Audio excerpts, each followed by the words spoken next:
কালী পুজোর সময় বড় মার পুজো দিতে পারিনি, তাই ভাবলাম আজকে গিয়েই দিয়ে আসি। সকাল সকাল স্নানটা সেরে নিয়েছি, এখন রেডি হব। আমি ঠিক করেছি বিকালবেলায় পুজো দিতে যাব, কারণ বড় মার মন্দিরে এখন প্রচুর ভিড় হচ্ছে। সকালে নাকি 6-7 ঘন্টা মানুষকে লাইনে দাঁড়িয়ে থাকতে হচ্ছে, আর তারপরে বড় মার দর্শন পাচ্ছে। তাই ভাবলাম বিকালের দিকে যাই, তাহলে হয়তো একটু ফাঁকা পাবো, আর সন্ধ্যাবেলায় সন্ধ্যা আরতিটাও দেখতে পারবো। প্রথমে ময়শ্চারাইজার আর তারপরে সানস্ক্রিন লাগিয়ে নিলাম। যতই আমরা বিকালের দিকে যাই না কেন, সান প্রোটেকশন কিন্তু সবসময় ইউজ করা উচিত। এবার হালকা ফাউন্ডেশন অ্যাপ্লাই করে নেবো, বেশি মেকআপ একদমই করবো না। আমি আজকে মেকআপই করতাম না, এমনকি আমি আজকে শাড়িও পরতাম না। তারপর ভাবলাম যে ভিডিও যখন করবো তাহলে একটুখানি শাড়ি পরেই পুজো দিতে যাই। দেখো ফাউন্ডেশনটা আমার অল্প মনে হয়েছে, তাই জন্য আর একটুখানি নিয়ে অ্যাপ্লাই করে নিলাম। এবার কম্প্যাক্ট দিয়ে ফাউন্ডেশনটা সেট করে নেব। ব্যাস হয়ে গেছে বেস মেকআপ। এরপর শাড়িটা পরে নিয়ে বাকি মেকআপটা কমপ্লিট করবো। দেখো আমি আজকে ঠিক করেছি এই দুটো শাড়ির মধ্যে যে কোনো একটা শাড়ি পরবো। আমার কাছে লাল বা সাদা শাড়িও আছে, কিন্তু সেটা পরে আগের বারে পুজো দিতে গেছিলাম, তাই ভাবলাম এবার একটা অন্য শাড়ি পরি। দেখো এই শাড়িটা সিলেক্ট করলাম শেষমেশ।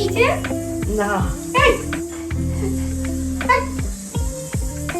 কেন বলো তো মা এরকম আমাকে বকা দিল? কারণ আমি প্যান্টের ওপরেই শাড়ি পরে নিচ্ছিলাম, আর শাড়ির ওপর থেকে প্যান্টটা পুরো বোঝা যাচ্ছিল, তাই মা বললো ভেতরে একটা সায়া পরে নে। জানো তো আমি আজকে ভেবেছিলাম যে উপোস করে পুজো দেবো, আর আমি না খালি পেটে একদম থাকতে পারি না। সকাল থেকে উপোস করেছিলাম, কিন্তু বেলা 12টা নাগাদ আমার প্রচন্ড খেতে পেয়ে যায়। তখন আমার এক বান্ধবী আমাকে বলে যে রামকৃষ্ণ নাকি বলেছে খালি পেটে ভক্তি হয় না, তাই একটু ভাত খেয়ে নিয়েছিল। যদিও বা তারপর আমি আবার স্নান করে নিয়েছিলাম। আচ্ছা তোমরা কারা কারা আমার মতো উপোস থাকতে পারো না, একটু কমেন্ট করে জানিও তো। তার উপর দুদিন ধরে আমার আবার এত ঠান্ডা লেগেছে আর গায়ে হালকা জ্বরও ছিল, কিন্তু যখন ঠিক করেছি বড় মার পুজো দিতে যাবো তখন তো যেতেই হবে। চোখের নিচে একটু মোটা করে কাজল পরলাম, আর এই দেখো শৃঙ্গার টিপ। এইগুলো তোমরা ছোটবেলায় কারা কারা ইউজ করেছো আমাকে কিন্তু জানাবে, আমি তো এগুলো এখনো ইউজ করি। একটা রেড কালারের ছোট টিপ পরে নিলাম আর চুলটা ছেড়ে দিয়েছিলাম। ব্যাস রেডি হয়ে চলে আসলাম বড় মার মন্দিরে। ভেবেছিলাম পাকা থাকবে, কিন্তু এখনো দেখো কত ভিড়। যাই হোক প্রথমে গিয়ে আমি একটা ডালা কিনে নিলাম, আর এখানে কিন্তু ডালার সাথে মিষ্টিও দেয়, বাট আমি মিষ্টিটা আলাদা কিনেছিলাম। বেলা বাজে তখন 4:30, তখনও দেখো পুজো দেওয়ার কত লম্বা লাইন। আর সকালে কিন্তু এর থেকেও লম্বা লাইন পড়ে, মানুষকে প্রায় 6 থেকে 7 ঘন্টা লাইনে দাঁড়িয়ে তারপরে বড় মার পুজো দেওয়ার সুযোগ পায়। আমিও আর দেরি না করে লাইনে ডালা নিয়ে দাঁড়িয়ে পড়লাম। দেখেছো কত লম্বা লাইন, আর হবেই না কেন, বড় মার এত কৃপা যে সবাই চাই বড় মাকে পুজো দিতে। প্রায় আধ ঘন্টা মতো লাইনে দাঁড়িয়ে থাকার পর শেষমেশ বড় মার মন্দিরের সামনে এসে পৌঁছই। ওই দেখো বড় মাকে দেখা যাচ্ছে। সত্যি বড় মাকে দেখলে যেন মনটা জুড়িয়ে যায়। তোমরা কারা কারা এবছর কালী পুজোয় বড় মার পুজো দিয়েছো অবশ্যই কিন্তু কমেন্ট করে জানাবে। হয়ে গেছে পুজো দেওয়া, বাইরে বেরিয়ে ঠাকুরের চেলিটা বেঁধে দিলাম। দেখেছো এখানে কত ভক্ত নিজের মনস্কামনা পূরণের জন্য চেলি বেঁধে গেছে। সন্ধ্যের পর কিন্তু বড় মার মন্দিরটা দেখতে আলাদাই সুন্দর লাগে। যেখান থেকে ডালা নিয়েছিলাম সেই দোকানে ঝুলটা ফেরত নিয়ে প্রসাদ আর ফুলটা একটা প্যাকেটে ভরে দিই। বাড়ি আসার পথে একটা দোকানে দেখি গোপালের জন্য খুব সুন্দর ছোট্ট ছোট্ট সোয়েটার বিক্রি হচ্ছিল, তো আমি আমার গোপালের জন্য একটা সোয়েটার নিয়ে নিই। দেখো কি কিউট না সোয়েটারটা। ভেবেছিলাম আজকে সন্ধ্যা আরতি দেখবো, কিন্তু সন্ধ্যা আরতি শুরু হতে হতে এখনো 2 ঘন্টা দেরি হবে। তাই ঠিক করলাম একদিন বড় মার মন্দিরে শুধু সন্ধ্যা আরতি দেখতে আসবো। এরপরে চলে গিয়েছিলাম মেঘাদের বাড়ি, আর গিয়ে দেখিও রুম ডেকোরেট করতেই ব্যস্ত। তো যাই হোক ওকে একটু প্রসাদ দিয়ে আমরা বাড়ি চলে আসি। আর রাস্তায় এত ঠান্ডা ছিল, আর আমার এমনিতেও সর্দি লেগেছে, তাই মাথায় গোমটাটা দিয়ে নিয়েছিলাম। যদিও বা একটু পরেই খুলে দিয়েছিলাম, কারণ আমার ভীষণ লজ্জা লাগছিল। তো যাই হোক তোমাদের আজকের এই ভিডিওটা কেমন লাগলো অবশ্যই কমেন্ট করে জানিও। দেখা হচ্ছে অন্য ভিডিওতে। টাটা,